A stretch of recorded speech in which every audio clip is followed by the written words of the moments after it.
In 2008, at the height of the post-election violence when he was being sworn in as the Member of Parliament for Budalangi, Ababu Namwamba caused a stir in the House when he deviated from the oath scripted and inserted his own words. Naapa ya kwamba nitakuwa mwaminifu kwa Rais Amolo Raila Odinga. His actions appeared to be that of a man not only loyal to the party that had brought him to the House, but also to its leader, Raila Odinga. That love appears to have died. While he has grown to political heights and was the Secretary General of the party, Ababu has resigned from his position, and there is talk that he may leave the party altogether. While much water has gone under the bridge since 2008, his actions, some pundits have said, show just how easy it is to get votes from the Western region. With 2017 fast approaching, the Jubilee coalition has been keen on consolidating its own bases that supported it in 2013 and also getting what it can from the swing regions and population that it can easily sway. One of its targets is Western Kenya and the Luhya community. There are as many political parties here as there are many politicians who are eyeing the presidency. There is Musalia Mudavadi's ANC, Moses Wetangula's Ford Kenya, then there is New Ford Kenya, the Labour Party of Kenya, and a couple more. The idea of uniting the community under one umbrella has confounded even its own leaders. Mambo ya umoja wa Waluhya imekuwa ni kama kitendawili ambacho hakijateguliwa tangu marehemu wa Malwa kijana aage dunia. Yet, political pundit Barak Muluka insists that the lack of a common voting pattern in Luhya land is not unique because many communities in Kenya have not always rallied behind a single presidential candidate or political party. However, he says the differences that have been there have been brought about by the cultural differences between the Maragoli and the Bukusu, the community's largest sub-tribes.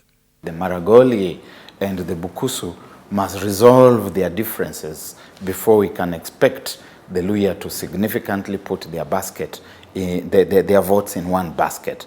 That notwithstanding, you will see that the ones who are in the middle, at some point they have voted with the Maragoli, at some other point they have voted with the Bukusu. And I don't think that that is any different from how the Kisi vote or the Kikuyu vote or the Maasai vote. In the 2013 elections, for instance, of the top 3 presidential candidates, Uhuru Kenyatta got the least votes in the region. Raila Odinga got only 10,000 more votes than Uhuru Kenyatta in Trans Nzoia County, and while he had a lot more in Busia, Bungoma and Kakamega, it was a stiff competition between him and Musalia Mudavadi. Mudavadi actually led the 3 in his home county of Vihiga. It's only the Luo and the Kalenjin who vote in a very predictable manner, and this basically because they have had some authoritarian leaders.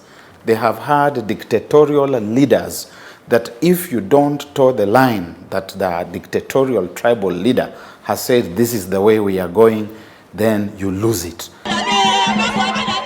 With elections next year and the disquiet in the opposition, Muluka says ODM and CORD cannot sit pretty as they need all the votes they can get.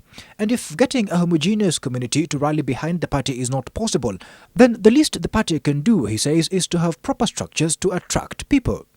Without internal party democracy, without internal coalition democracy, you are in trouble, especially when you are only in the opposition, because you don't even have the carrot to parcel and pass around. You have nothing.